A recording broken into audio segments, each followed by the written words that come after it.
ክብር ለእግዚአብሔር ለአምላካችን ይሁን። እንደምን አደራችሁ? የዛሬ 3 ሳምንት ተገናኝተናል። ጥር 11 ዛሬ የካቲት 2 ነው። እግዚአብሔር የተመሰገነ ይሁን። እኔ ደህና ነኝ፣ እግዚአብሔር ይመስገን። እናንተም ደህና ስለሆናችሁ እግዚአብሔር ይመስገን። አሁንም እግዚአብሔር የተመሰገነ ይሁን። እስቲ ኢዮብ ምዕራፍ 22ን አብረን እናንብብና በየትኛው ማንበብ እንዳለብኝ አላቅም። እስቲ በአዲሱ መደበኛ በትልቁ ላንብብ። ምዕራፍ 22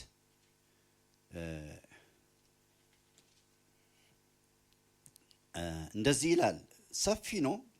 ምናልባት መቀመጥ የሚሰለቻችሁ ሰዎች በኋላ ስለምንቀመጥ መቆም ከቻላችሁ ደስ ይለኛል። ካልተመቻችሁም ቁጭ ብትሉ ምንም ችግር የለውም። ዋናው ልባችን ነው። ተሚናዊ አልፋስ መለሰ እንዲህ አለ፣ በእውኑ ሰው እግዚአብሔርን ይጠቅመዋልን? በእውነት ጥበበኛ ሰው ራሱን ይጠቅማል? ጻድቅ መሆንስ ሁሉን የሚችለውን አምላክ ደስ ያሰኘዋል? መንገድህን ማቅናቴስ ይጠቅመዋልን? እርሱን ስለፈራ ይዘልፍሃልን? ወደ ፍርድስ ካንተ ጋር ይገባልን? ከፊትህስ የበዛ አይደለምን? ለኃጢአትህም ፍጻሜ የላትም። የወንድሞችን መያዣ በከንቱ ወስደሃል፣ የእረኞችንም ልብስ ዘርፈሃል።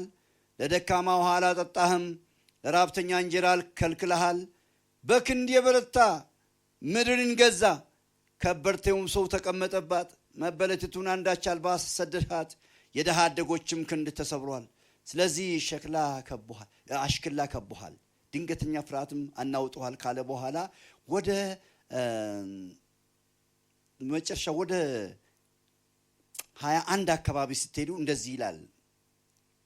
አሁንም ከእርሱ ጋር ተስማማ፣ ሰላምም ይኑርህ። በዚያ በጎነት ታገኛለህ። ከአፉም ሕጉን ተቀበል። በልብህም ቃሉን አኑር። ሁሉንም ወደሚችል አምላክ ብትመለስ ብትዋረድም ኃጢአትንም ከድንኳኔ ብታርቅ የወርቅ ዕቃም በአፈር ውስጥ የኦፍርንም ወርቅ በጅረት ድንጋይ መካከል ብትጥል ሁሉን የሚችል አምላክ ወርቅና የሚብለጨለጭ ብር ይሆንልሃል።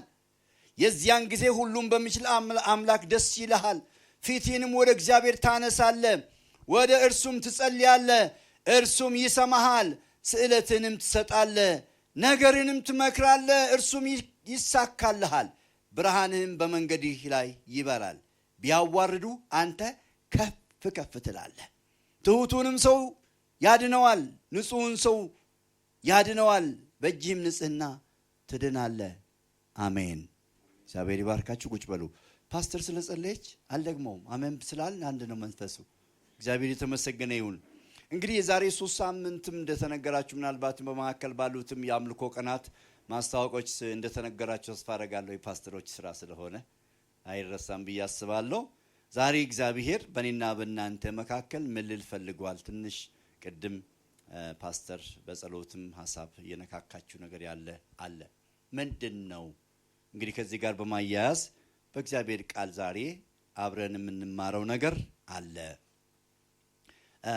አጀንዳ የሚለውን ነገር መጀመሪያ ስለ እግዚአብሔር አጀንዳ ነው።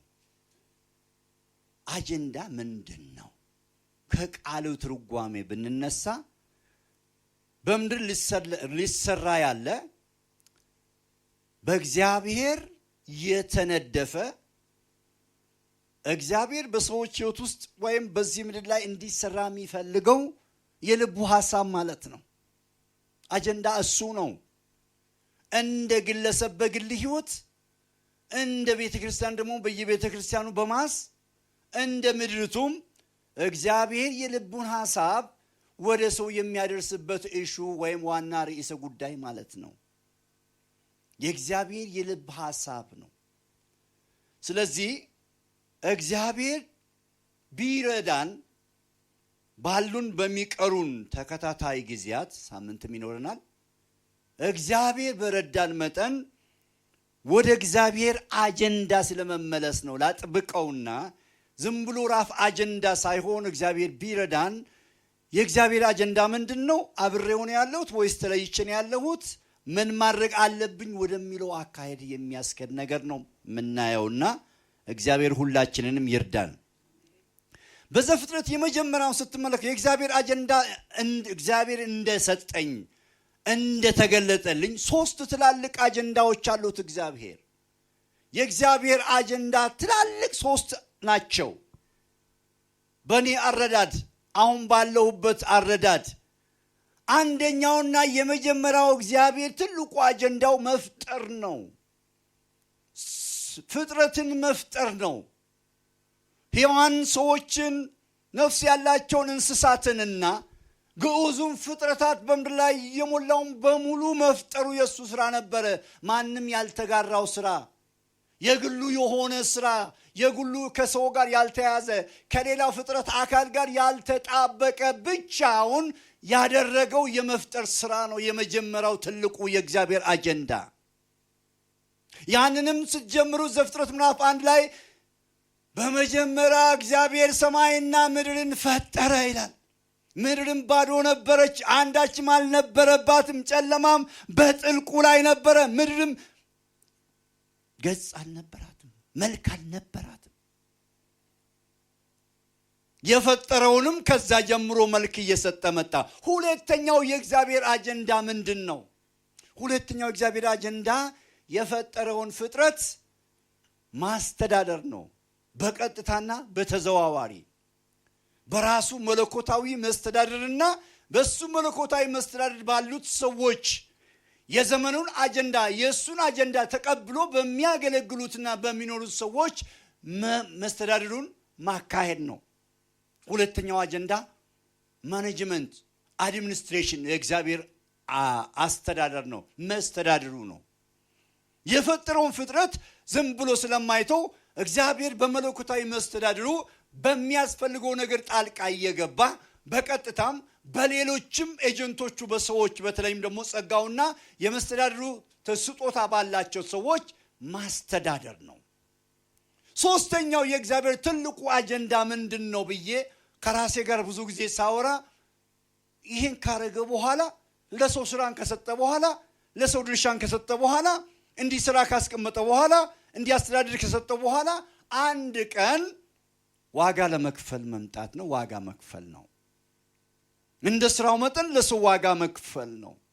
በተለይ ኃላፊነት ለተሰጠው የሱ መልክና አምሳል ለሆኑ ለሰዎች ከሰዎችም ደግሞ የህይወትን አጀንዳ ለተቀበሉት ሰዎች ለነሱ የተሰጣቸውን አጀንዳ የህይወትና የአገልግሎት የኑሮን አጀንዳ አይቶ እንደየስራው ዋጋ መስጠት ነው። ዘፍጥረት ራእይ ምዕራፍ 22 ከ12 እስከ 17 ያለውን ስትመለከቱ እነሆ ቶሎ እመጣለሁ ለእያንዳንዱም እንደ ስራው መጠን ከፍል ዘንድ ዋጋዬ ከኔ ጋር አለ ይላል። እግዚአብሔር ይርዳን። ወደ እግዚአብሔር የመጀመሪያውን ነገር ስንሄድ የእግዚአብሔር አጀንዳ በሰማይ በሱ ልብ ያለ በእኛ ህይወት ውስጥ መከናወን ያለበት እሱን የሚመለከት ታላቅነቱን መለኮትነቱን የማዳን ስራውን በምድር ላይ በሰዎች በኩል የሚያስፋፋበት ስራ እሱ አጀንዳ ነው። ወደ መጀመሪያው ምዕራፍ ወደ መጀመሪያው የመጽሐፍ ቅዱሳችን ክፍል ስንሄድ እግዚአብሔር ሰውን እንደዚህ አለ። ሥላሴ ሶስቱ መለኮት አካል አንዱ እግዚአብሔር ኑ አለ ሰውን በመልካችን በአምሳላችን እንፍጠር አለ። ከፈጠረ በኋላ ምዕራፍ 1 ቁጥር 28 አካባቢ ሄዳችሁ ትመለከቱ። ዘፍጥረት ብዙ ተባዙ ምድርን ሙሏት አለ። ብዙ ተባዙ ምድርን ሙሏት ብሎ ተናገረ። ከዛ በኋላ አዳምና ሔዋን ተፈጠሩ።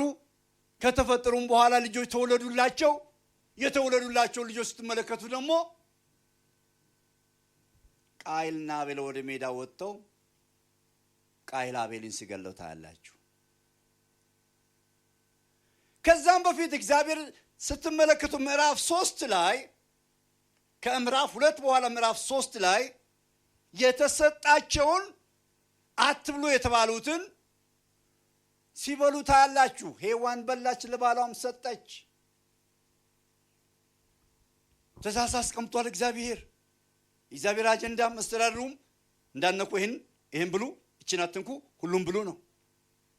ብዙ የሚበላ ነገር እያለ እንዳይበላ የተከለከለውን የመብላት ባህሪ ያለው ሰው፣ ብዙ የተሰጠን መብት እያለ ለመንካት ያልተፈቀደልንን የመንካት ባህሪ በሰዎች ውስጥ አለ። ያ የእግዚአብሔርን አጀንዳ መሳት ነው። አዳም አጀንዳውን ሳተ።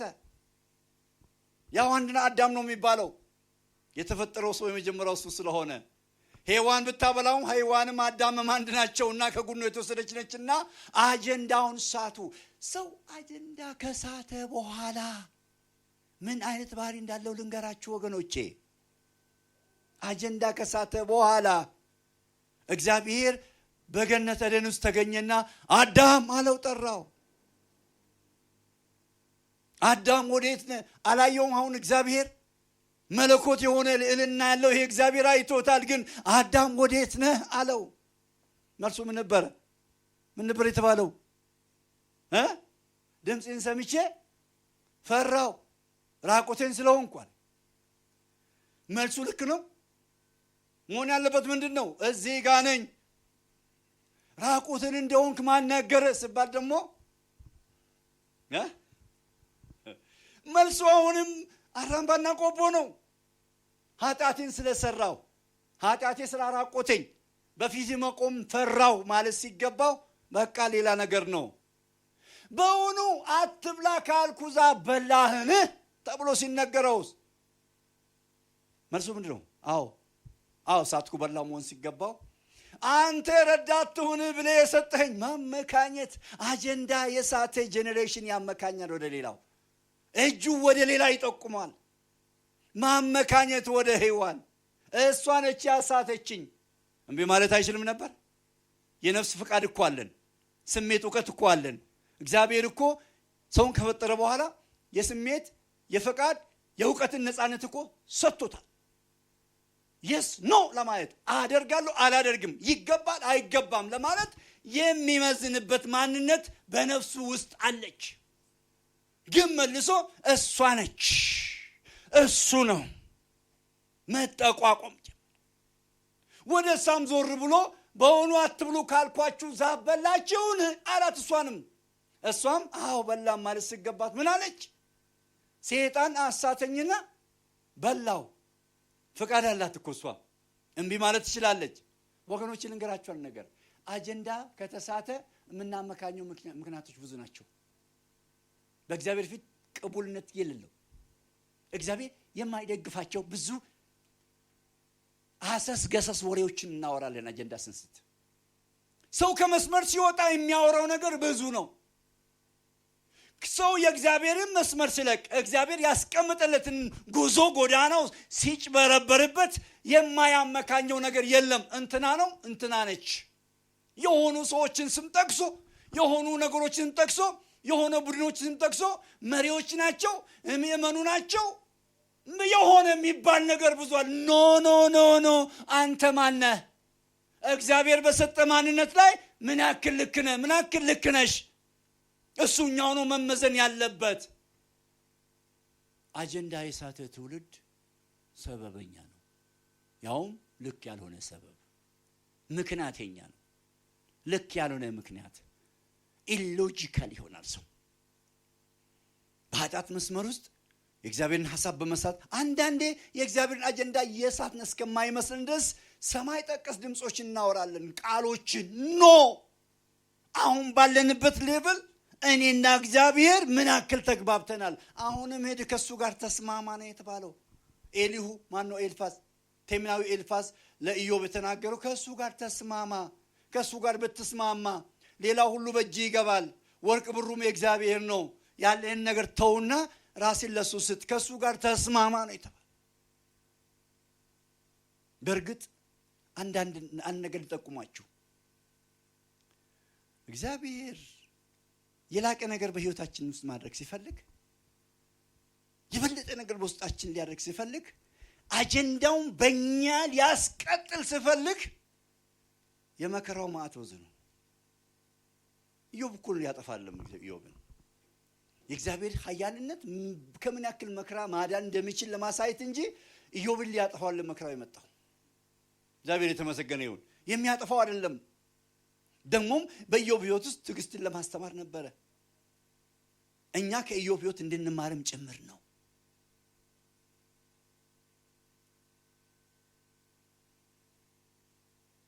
የት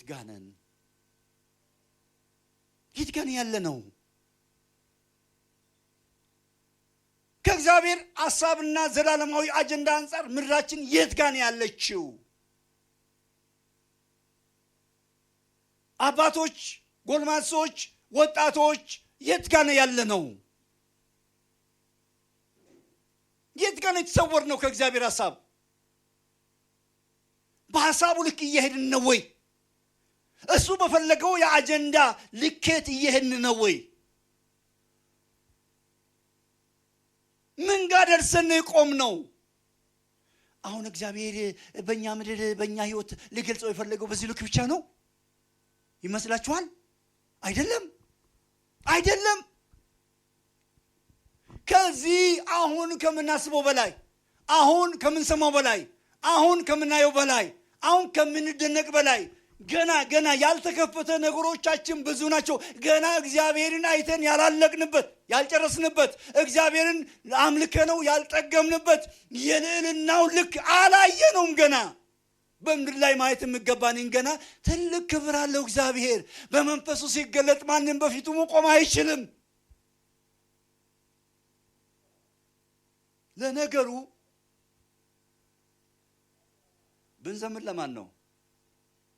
ባንዘምር እግዚአብሔር ይቀንስበታል? ብናመልክ ለማን ነው? ባናመልክስ? ወንድሜ ባትዘምርለት ምን ይሆናል? ግርያው 1 ሚሊ ይቀንሳል? እሺ ዝማሬስ ከፍ ያደርገዋል? ነው በሕይወቴ እሱን ከፍ ማድረግ እንጂ በማምንነቱ አልጨምሮም አልቀንሶም። እሱ ሁልጊዜ ማንም ሊቀርበው በማይችል ታላቅ ብርሃን ውስጥ፣ አስፈሪ ብርሃን ውስጥ ይኖራል። ክብር ለጌታ ይሁን። ስለዚህ ቆም ብሎ ማየት ዘንድሮ ነው። ከሌላውም ጊዜ ይልቁንም አሁን የምጽአቱ ዜማ የበለጠ ደጅ መሆኑ በሚሸትበት ዘመን፣ በምድር ያሉት ግዑዛን ፍጥረታት ኢየሱስ እየመጣ ነው ብሎ በሚናገሩበት ዘመን፣ በረዶ በሚናገርበት ዘመን፣ የውሃ ሙላት ጎርፉ ማጥለቅለቁ በሚናገርበት ዘመን፣ እሳቱ በሚናገርበት ዘመን፣ የሰው ክፋት በሚናገርበት ዘመን፣ ሲስተሞች ሁሉ በሚናገሩበት ዘመን፣ ማይክሮቺፕሱ በሚናገርበት ዘመን፣ ዕውቀት ስልጣኔው ከፍታው ልቀቱ በሚናገርበት ዘመን አሁን ነው የበለጠ ራስን ማየት የሚያስፈልገው። በዚህ ከፍጥረቱ መጀመሪያ ስንመለከት ቃየልና አቤል ሜዳ ሄዶ ቃየል አቤልን ሲገድለው ተመልሶ በእግዚአብሔር ፊት ወንድሜ ወዴት አለ ስለው ትክክለኛው መልስ ምን መሆን ነበረበት? ገድዬው መጣው ነው። በቃ እኮ አጭር ቃል ይሄ ነው። ገድዬው መጣው። አናዶኝ የእሱ መስዋዕት ሲወሰድ የእሱ ሲያርግና የኔ ደግሞ የሆነ ሲወርድብኝ ተናድጄ ገድልኩ ማለት ነበረበት። መልሱ ምን ነበረ? እኔ የወንድሜ ጠባቂ ነኝ እንዴ? አጀንዳ ሲሳት መልሶች ልክ አይሆኑም። የእግዚአብሔር እውነት ከውስጣችን ሲደበዝዝ፣ ሕይወታችን ደብዘዝ ስል፣ ነገራችን ከእግዚአብሔር ጋር እየተፋለሰ ሲመጣ መልሶቻችን በሰው ፊት አእምሮን ለማሳመን ይጠቅሙ ይሆናል እንጂ የእግዚአብሔርን አእምሮ ሊያሳምኑ አይችሉም።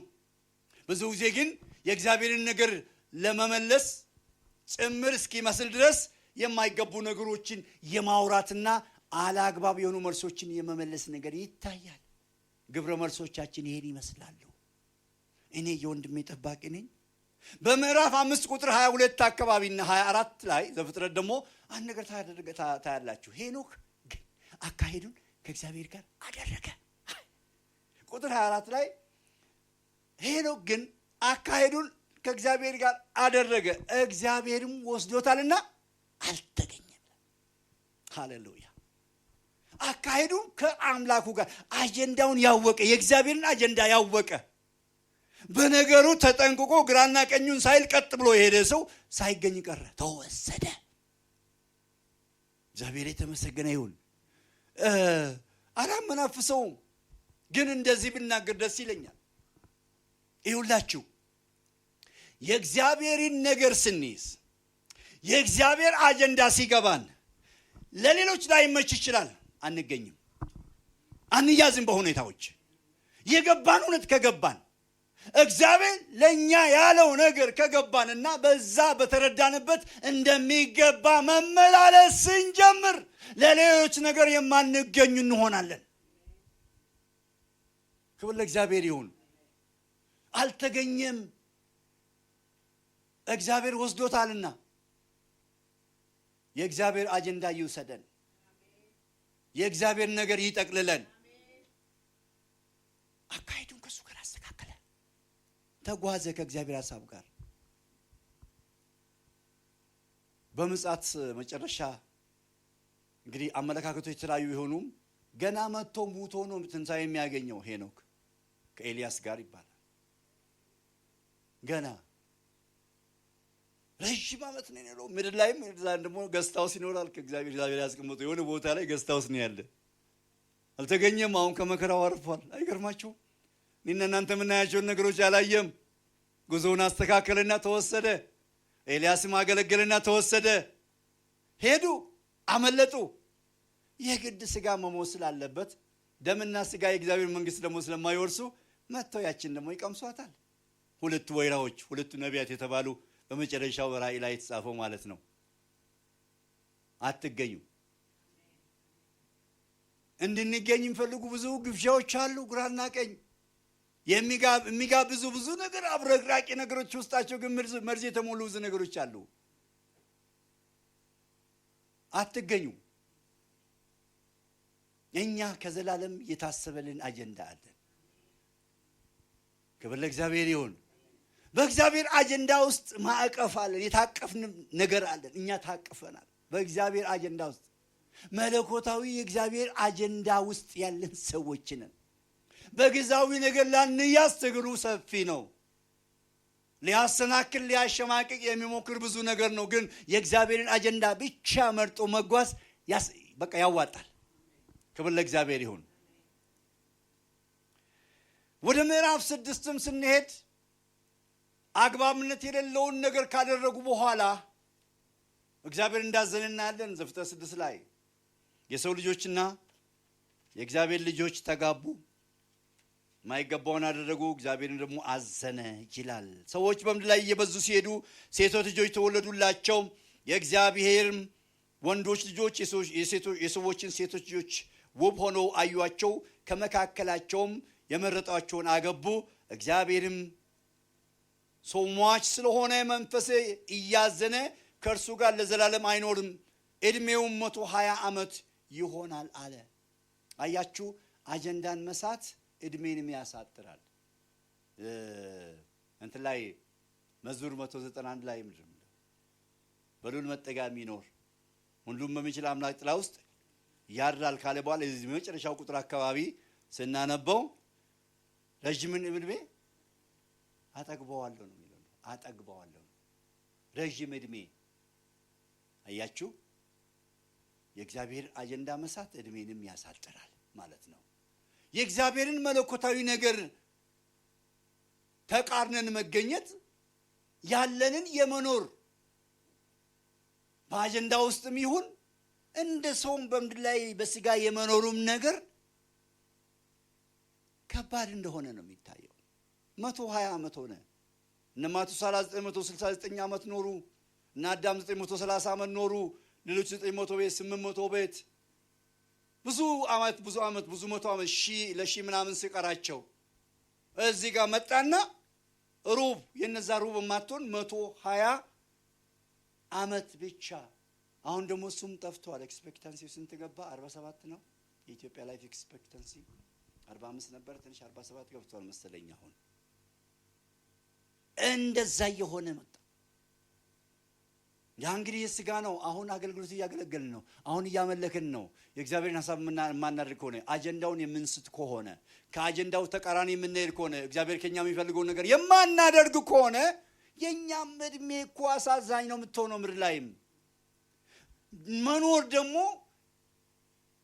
ለዳዊት እንደተነገረው ዳዊትም በዘመኑ አምላኩን አገለገለና ምን ሆነ አረፈ። በመልካም አገልግሎ ማረፍ ትልቅ ስጦታ ነው። የተሰጠንን እድሜ አገልግለን ማለፍ፣ አገልግለን መሞት በስጋ ይህን የእንግድነት ዘመን መሰናበት መታደል ነው። ምን አድርገን ኖረንና አገልግለን የእግዚአብሔርን አጀንዳ ኖረንና አጀንዳውን አገልግለን ማለፍ መሞት ክብር ነው። የእግዚአብሔርን አጀንዳ ለኖረና ላገለገለ ሰው መለቀሱም ፌር አይደለም። ቢያለቅሱም ሰዎች ትዝታቸውን ነው። አብሮ የነበሩትን የበሉ የጠጡበትን ችግርና መከራ የተጋፈጡበትን ሀሳቦችን ሼር የተደራረጉበትን እንጂ ለቅሶ ሰውየውን ስለሚመልስ አይደለም፣ ስለሚታዘንለት አይደለም። ሄዷል ጉድባይ ብሎ ሄዷል እሱ። ያኔ ነፍስ ከስጋ ስትለይ በቃ እኮ ጨረሰ። አናቅም እንጂ ጉድባይ ብሎናል፣ አለቀ። ሰው ስጋን ከቦ ሊጮህ ይችላል፣ ትዝታ ነው። ምናልባትም በሰላሙ ጊዜ በህይወት ስጋ እያለ ምንም ና ቡና ጠጣ ያለለው ሰው እዛን ቀን ያዙኝ ልቀቁኝ ይላል፣ ጉድጓድ ብሬ ካልገባው ምናምን። እሱ እኮ ሄዷል ወደ ላይ ወዳጄ። እዛ እኮ አፈር ነው ወደ አፈር የገባው። ንጉስም ይሁን ልጅ፣ አዋቂም ይሁን አላዋቂ፣ ምንም ይሁን እግዚአብሔር ይርዳን። በጣም የሚገርመው ምዕራፍ 7 እስከ ምዕራፍ 10 ያለውን ስትመለከቱ የኖህን ህይወት ትመለከታላችሁ።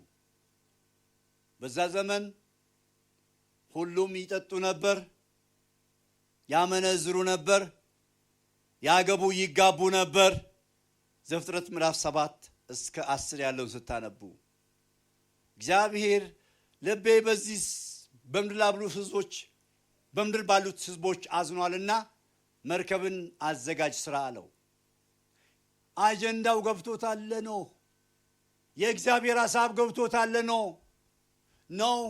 እንጨቶችን እየቆረጠ ወደ ሰፈር እያመጣ ይጠርባል።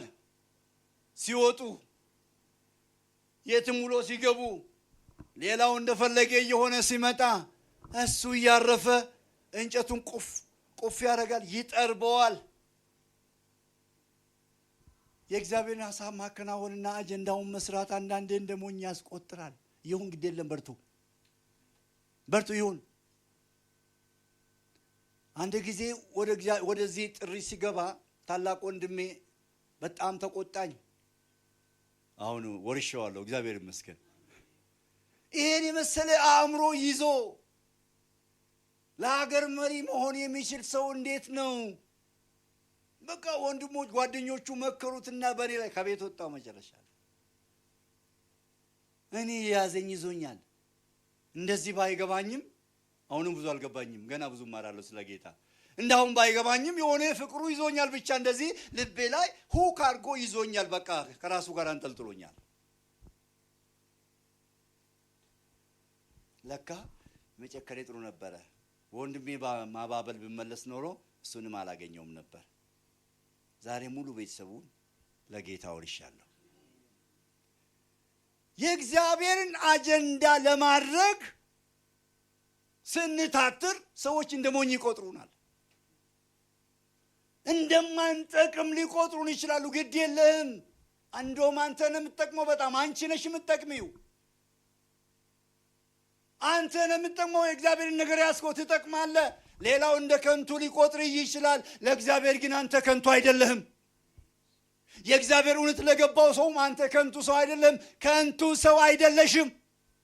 ምክንያቱም ነገር ባንቺ የተሰራ ነው። እግዚአብሔር ባንተ እየተደሰተ ነው። የእግዚአብሔርን ቤት ስራ እየሰራሽ ነው። ለሰዎች አይመችም፣ ለሱ ከተመቸው ሰየው። አንተና እሱ ከተስማማቸው ሰየው። ስለዚህ አጀንዳ ደግሞ ዋጋ መክፈል ግድ አለ። የእግዚአብሔርን አጀንዳ መፈጸም፣ እግዚአብሔር የሰጠንን አጀንዳ መኖርና መስራት እንደ ዝም ብሎ የወርቅ አልጋ ጉዞ አይደለም። የተደላደለ ስሙዝ የሆነ ወክ አይደለም። አባጣ ጎርባጣ፣ ተራራ ሸንተረሩ፣ ውጣ ውረዱ ሰፊ ነው። ያልባል፣ ጨውጨው ነው የሚያልበው፣ ያስብላል። ስቃይ ያለበት ቢሆንም ምንድን ነው? የእግዚአብሔር አጀንዳ ነው። ክብር ለእግዚአብሔር ይሁን። ስለዚህ ምንድነው የምታደርገው አሉት። ኖህ ገብቶታል። ዛሬም ይጠርባል፣ ነገም ይጠርባል፣ ጠዋትም ይጠርባል፣ ቀንም ይጠርባል፣ ምሽትም ይጠርባል፣ ይሰራል፣ ይፈቀፍቀዋል፣ ያሳሰዋል፣ ጣውላውን ይለጥፈዋል። ዲዛይን ሰጥቶታል። መለኮታዊ ዲዛይን ነው። ከዛም ሊሆን ይችላል ዘንድሮ ያሉት መርከቦች የተወሰዱት። እግዚአብሔር የተመሰገነ ይሁን። እሱ ኢንጂነርም ነው፣ ከፈለገ ዲዛይነርም ነው። እኛንም ፈጥሮ የለ። ትናንት እንደውም እንዴት ሳስብ እንደነበረ እንገራችሁ እስቲ። 3 አይን ያለው አለ ከኛ መካከል። ሁሉንም አንድ አይነት ነው ያደረገው። ምናልባት ዲፎልት የሆነ አንዳንድ 6-7 ጣት ሊኖረን ይችላል። እስቲ ከጀርባ ሆድ ከጀርባ ያለው ሆዱ ከጀርባ የሆነ ለምን ብዬ ሳስብ አደጋን ለመከላከል እንኳን ይሄ ደካማ ብልት አይደል እንደዚህ ብሎ እንኳን መከላከል እንዲቻል ከፊት ለፊት አደረገው። ወይን የሆነ ሰረጋውጥ ነገር በመናምን ሸፍነው በእጅ እንድንከላከል ደግሞ እንደዚህ ከፊት አደረገልን። እስቲ አይኑ እግሩ ላይ የተተከለቻለች የለም እኮ ጆሮ ከጀርባ የተለጠፈበት አለ። ዲዛይኑን ተመልከቱ። አሁን የውጭው ነው። የውስጡን ስንመለከት ደግሞ ምን ያክል ኮምፕሌክስ ሶፊስቲኬትድ የሆነ ዲዛይን አድርጎ እንደሰራን እግዚአብሔር። ይሄ ሁሉ ዝም ብሎ ይመስላል። በመለኮታዊ ሁኔታ በመለኮታዊ ስራው ዳዊት እንዳለው ግሩምና ድንቅ ሆኜ ተሰርቻለሁና እግዚአብሔርን በጣም ይገርማቸዋል። በእንግሊዝኛው አስደናቂ ነው። I am fearfully and wonderfully made ይላል። ፊርፉሊ እንደ ወንደርፉሊ ማለት አንድ ሰዓሊ የሆነ ስዕል ፖርትሬት ሲያደርግ እየቀረበ እየራቀ የት ጋር ቀርቶታል እስቲ ብሎ በ45 ዲግሪ በ60 ዲግሪ በቀኝ በኩል በግራ በኩል ቀጥታ እያየ እንደሚያስተካክል ሁሉ በጣም እግዚአብሔር በጥንቃቄ ነው የሰራው። እንዲሁ ስናነበው ከምድር አፈር ወስዶ እንዲያርጎ ፈጠረና በአፍ ውስጥ ትንፋስ ነፋለበት፣ ሰውም ሕያው ነፍስ አለ ሆነ የሚል አጭር ነገር ሰማ ነው እንጂ I am fearfully and wonderfully made ይላል። ዳዊት ገብቶታል። በጥንቃቄ የተሰራን ሰዎች ነን። ያለ ምንድነው እግዚአብሔር ያን ያደረገው? የእሱን አጀንዳ የሚሰጠውና የሚያወርድበት ልዩ ፍጥረት መሆናችን የሚገልጥ ነው። ለዛ ነው የተሰራ ነው። በጥንቃቄ የተፈጠርን የተሰራን በእግዚአብሔር የተሰራን ነን። ሁን ተብለናልም። እግዚአብሔር በእጆቹ ከሰራን በኋላ እስትንፋሱን ባለብን። እጆቹ ሲባል ደግሞ የኔ እጅና የእግዚአብሔር እጅ አንድ አይደለም። የኛ እጅና የእግዚአብሔር እሱ ባንዴ ብዙ ምን ሆናችኋል? ቻይናም እኮ አሁን እነዚህን ኤሌክትሮኖች ተመልክተዋል። ኤሌክትሪሲቲዎች ተመልክተው እንደሚመስሉ እዚህ ጋር ማውስፎፍራ ማቅጠኛ ማውፍራ ማቅጠኛ ምናምን ቴረብል ቤዝ ትላላችሁ አይደል? አለ ትንሽ ይገባኛል። ያ ብቻ አይደለም። ኢኮ ቢጫው ኢኮ ነው። አዎ የሆነ ድምጾችን ደጋግሞ እንዲናገር ሰውም እንኳን እንደዚህ ሰርቶታል። እግዚአብሔር ደግሞ እንዴት አድርጎ ቬኖቹን ፕሪማሪ አርተሪ ፕሪማሪ ቬን ልብና ሳምባ እንዴት ተገናኝተው ኦክሲጅንና ካርቦን ዳይኦክሳይድ እንደሚቀያይሩት ውሃ እንዴት አድርጎ እንደሚያልፍ ምን በላው ምግብ እንዴት አድርጎ ሰው ይሄ ረቂቅ ነው። ያን ያደረገው እግዚአብሔር ከሱ የሚመጣውን መለኮታዊ ስራ በመልክና በአምሳል የተሰራው ሰው መሸከም እንዲችል አድርጎ አንተንም እችለው ትልቁ ዞን አይችልም። በዓለም አንደኛው ግዙፍ የተባለው አሰነባሪ ይህንን አጀንዳ ማስከዳ አይችልም። ምናልባት ዮናስን ውጦ ይሆናል። ያን ሰው ህይወትን ታሪካዊ ነገር ሰርቶ ይሆናል። ግን የእግዚአብሔርን አጀንዳ ዘላለም ይዞ የሚሄደው ሰው የእግዚአብሔር መልክ የሆነው ሰው ብቻ ነው። አንተ ነህ፣ አንቺ ነሽ። እግዚአብሔር የተመሰገነ ይሁን። ቢስቁበትም ቢያንጓጥጡትም ማይገባውን ቃል እንኳን እየተናገሩት ቢያልፉም አጀንዳው ገብቶታል። እንጨቱን መጥረብ ስራው ነበረ ነው። ጊዜው ሲደርስ ሰማያት ተነደሉ፣ ቀላት ተከፈቱ ይላል። ዝም ብሎ ዝናብ ሳይሆን የሚንዶለድል ውሃ ነው የወረደው፣ ኃይለኛ ዝናብ። ጌታ የተመሰገነ ይሁን። አጀንዳው የገባው ሰው ማምለጫ ራሱና ትውልዱን የሚያስመልጥበት አዘጋጅቷል። መርከብ ተዘጋጅ ካለቀ በኋላ ገባችሁ? እግዚአብሔር ይመስገን።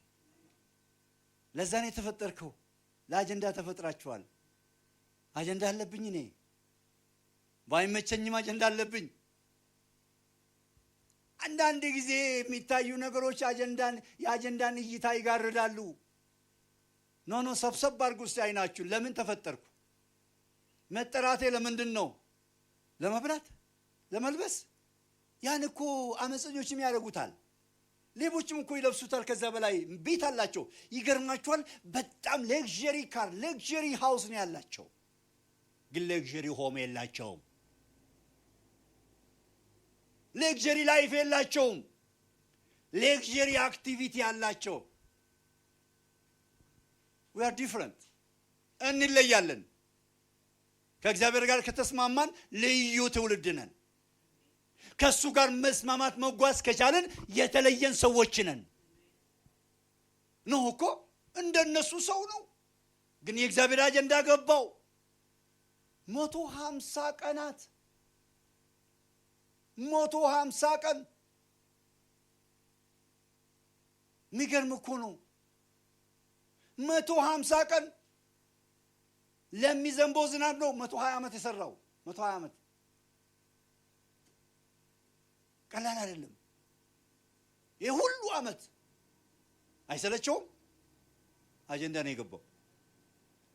እጁሃሙ የሚቆፍርበት ትከሻው አላለቀም። እድሜውስ እንዴት ረዘመለት? ይህ ውስጥ 120 ዓመት መስራት ከባድ እኮ ነው። የሚጀመራ ኪቦርድ ጨዋታ ሲጀምር የሆነ ስታይሉ ሳይመጣልህ ሲቀር ትበሳጫለህ አይደል? ለመዘመር ዜማ ላይ መድረክ ላይ ወጥተህ ዜማ የሆነ ፒቹ ስልብህ በውስጥ ሰው ሳይሆን በኢየሱስ ስም እያልክ በአንድ ደቂቃ እንኳን ሰው ይሰላቻል። 120 ዓመት አጀንዳ ገብቶት እያለ ስቃምዞን እየበላ መከራውን እየዋጠ ከእግዚአብሔር አጀንዳ ጋር ወገነና መርከቡን ጨረሰው። እግዚአብሔር የተመሰገነ ይሁን።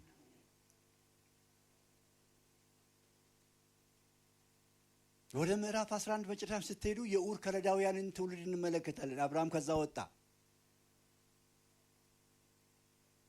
አብርሃም ከዛ ሲወጣ ምዕራፍ 12 ላይ ገና ሲገባ ተመልከቱ እግዚአብሔር ምን አለው? 12 ላይ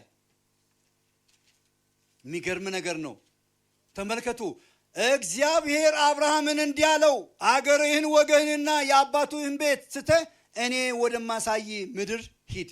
3 ትላልቅ ነገሮች ከ3 ትላልቅ ሰርክሎች ነው ያወጣው። አገርህን፣ ወገንህን፣ የአባትህን ቤት ትተህ።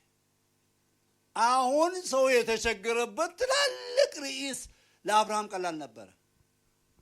አገሬ ይላል። ሲመራው ነው ወደ ውጭ መሄድ የሚፈልገው እንጂ አገሬ ይላል ሰው አይደል? ኑሮ ሲከፋው በቃ የሆነ እንትን ሀገር ካናዳ፣ አሜሪካ፣ አውስትራሊያ ምናምን አውሮፓ ስራ አለ ብዙ ነገር ይላል ሲከፋው። ያለምንም ክፋት ግን እግዚአብሔር ሲለው ወገን ዓለም እየተተራመሰ ፖለቲካ እየተቦካካ ባለበት ዘመን ምንድነው ነገሩ? መነሻ ሲባል ወገን፣ ብሔርተኝነት፣ ትራይባሊዝም፣ ራሲዝም። አብርሃም ነው ያላገደውም። ሶስተኛ ደግሞ ከአባቲ ቤት የኔ አባ የእንትና ልጅ ነኝ፣ እንትና ዘር ነኝ፣ የእንትና ልጅ ነኝ። ያ ሁሉ አልገደበውም። 3ቱንም ሰልክር ጥሶ ወጣ። ሲወጣ እግዚአብሔር ምን አለው? ታላቅ ሕዝብ አደርግሃለሁ። 1 2ኛ እባርክሃለሁ። 3ኛ ስሜን ገናና አደርገዋለሁ። 4ኛ ለበረከት ትሆናለህ። 5ኛ የሚባርኩን እባርካለሁ። 6ኛ የሚረግሙን እረግማለሁ። 7ኛ በምድር የሚኖሩ ህዝቦች በአንተ አማካይነት ይባረካሉ። 7 ትላልቅ በረከቶች ይለቀቀበት። ጌታ የተመሰገነ ይሁን። አጀንዳ የገባው ሰው ፍጻሜው በረከት ነው። ከእግዚአብሔር አጀንዳ የሚስማማ ሰው ዛሬ መከራን ቢቀበል፣ ዛሬ ቢንገላታ፣ መጨረሻው ድል ነው። መጨረሻው ትውልድን ማትረፍ ነው። መጨረሻው በረከትን ለትውልድ ማዳረስ ነው። እግዚአብሔር የተመሰገነ ይሁን። ስለዚህ አብርሃም በዚህ ተከትሎ ሲሄድ ምዕራፍ 13ን ስትመለከቱ በሱና በሎጥ እረኞች መካከል እንደገና ደግሞ ግጭት ሲፈጠር ሲለያዩ ታያላችሁ። ምዕራፍ 14 ላይ ደግሞ አብርሃም ሎጥን ሲያድን ታያላችሁ። ምዕራፍ 15 ላይ ደርሶ ሲፈራታላችሁ አብርሃም አጀንዳ ይዞ ከሄደ በኋላ ሲፈራታላችሁ። የእግዚአብሔርን ሐሳብ መስማማት ምንም ችግር የለበትም እያልኩ አይደለም። አባቶች ያለፉበት ጎዳና አለ። አጀንዳ እያለ እግዚአብሔር አብሮት እያለ ስቃዩ ግን ብዙ ነበረ። ምዕራፍ 15 ላይ ስትመለከቱ አብርሃም ሆይ ያለው ከዚህ በኋላ እግዚአብሔር ቃል እንዲህ ሲል በራእይ ወደ አብርሃም መጣ። አባቶች በራእይ በህልም ይናገራቸዋል። አብርሃም ሆይ አትፍራ፣ እኔ ላንተ ጋሻ ነኝ፣ ታላቅ ዋጋህም እኔው ነኝ አለ። አዲሱ መደበኛ ትርጉም ዋጋም እጅግ ታላቅ ነው ይላል። ያኛው እሱ ምንድን ነው?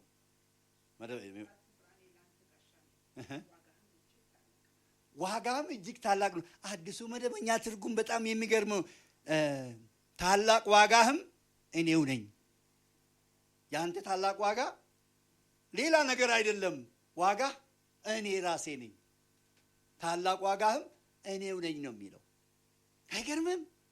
አገሩን ትቶ ወገኑን ትቶ የአባቱን ቤት ትቶ እግዚአብሔር ዋጋ ሆነው። ሃሌሉያ! ትልቅ ነገር ነው። ቢያንገላታም የእግዚአብሔርን ነገር አትልቀቁ ወገኖች።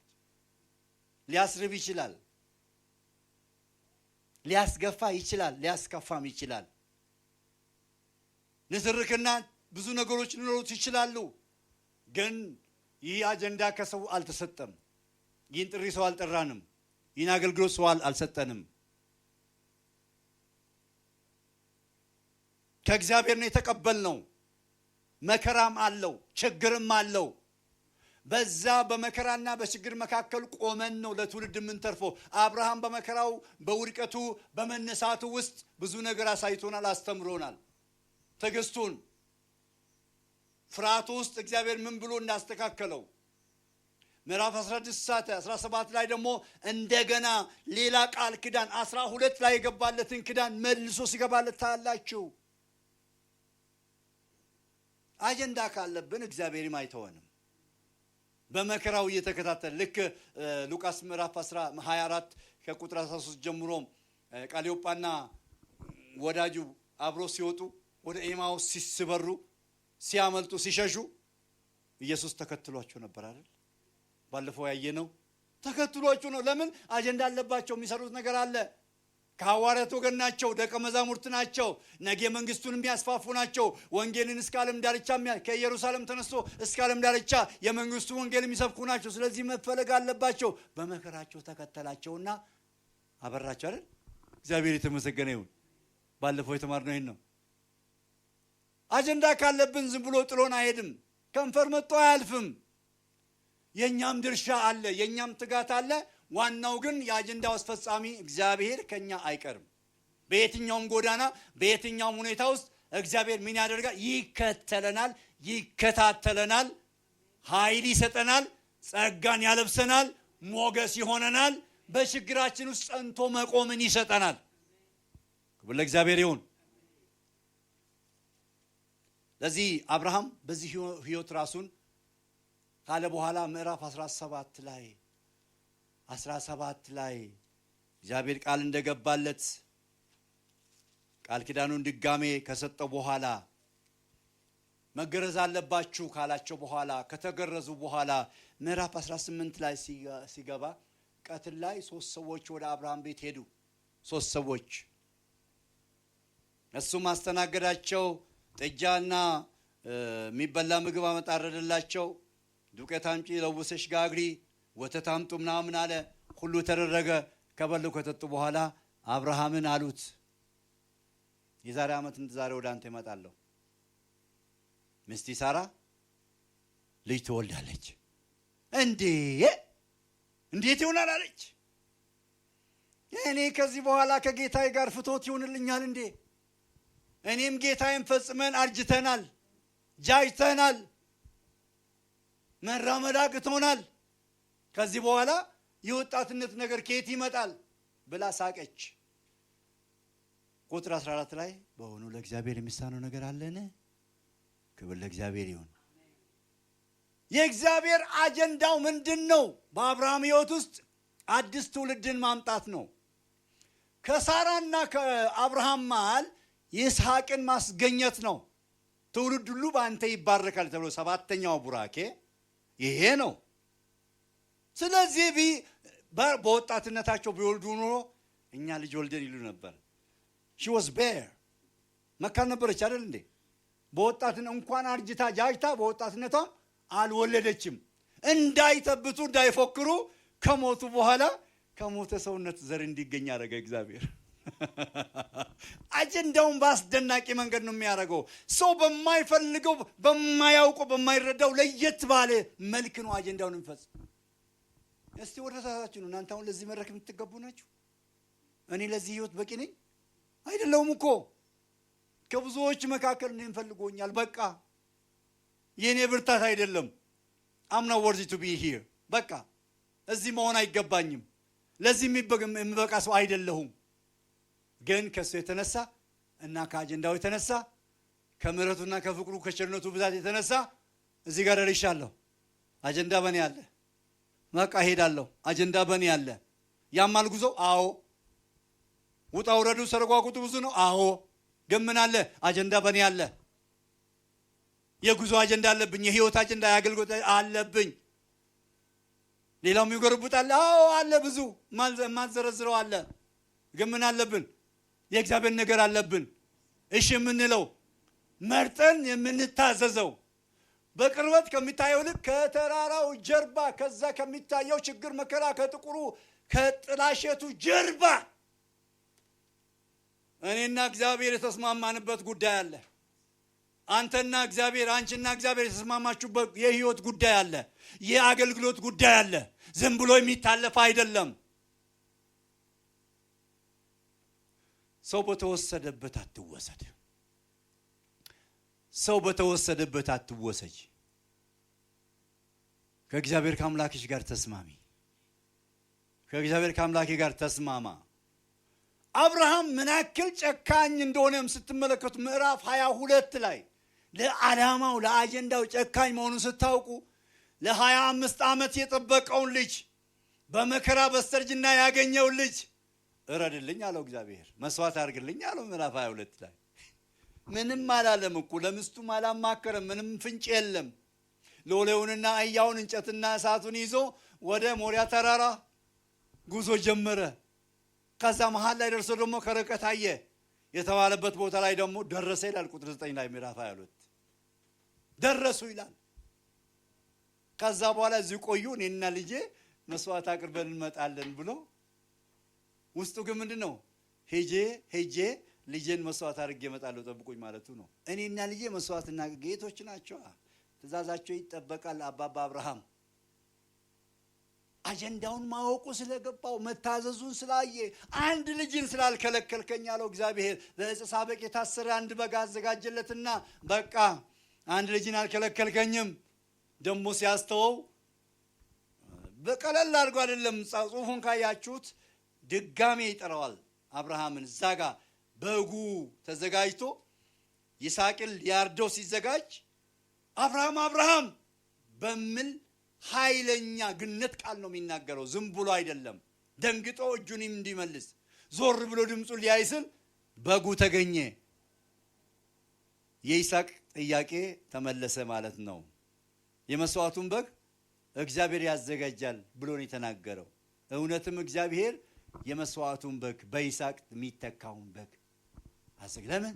አብርሃም የእግዚአብሔር አጀንዳ ገብቶት የሚሄድ ሰው ነው። ክብር ለጌታ ይሁን። አሜን።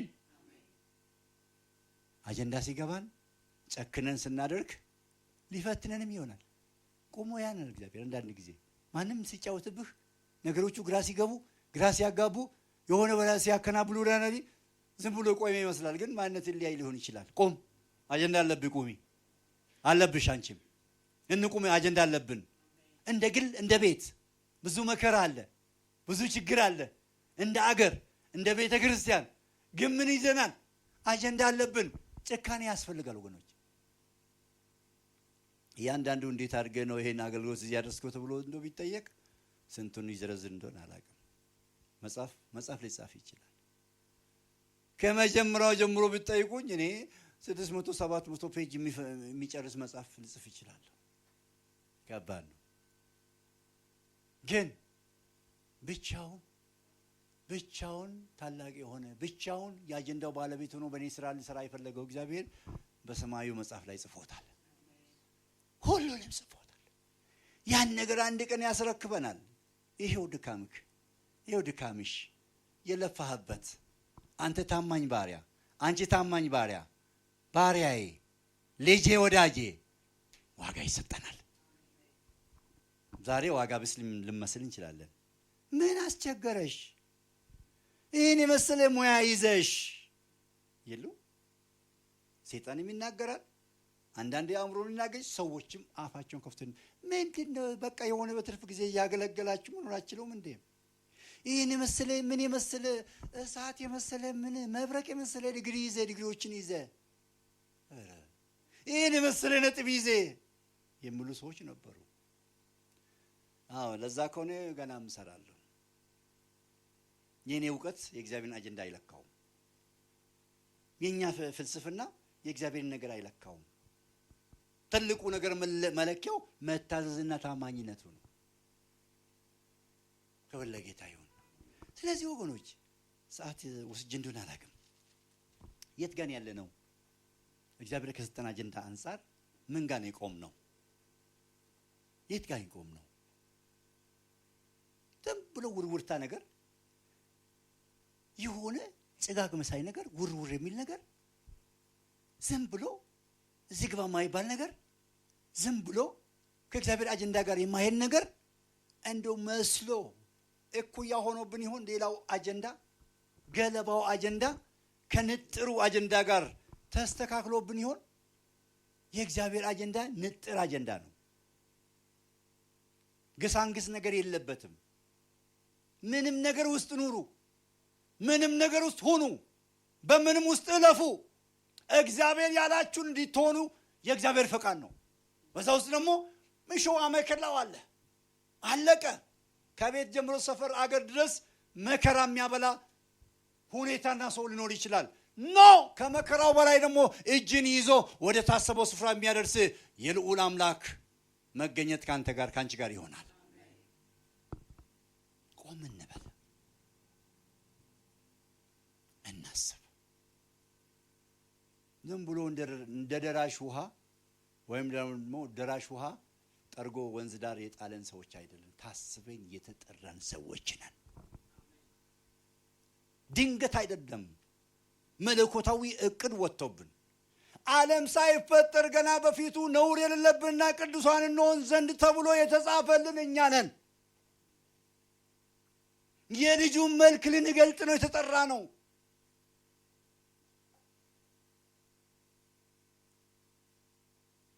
እግዚአብሔር ይርዳን። ሰማነውን ይባርክልን። ጌታ ይባርካችሁ። እንቆም እስቲ።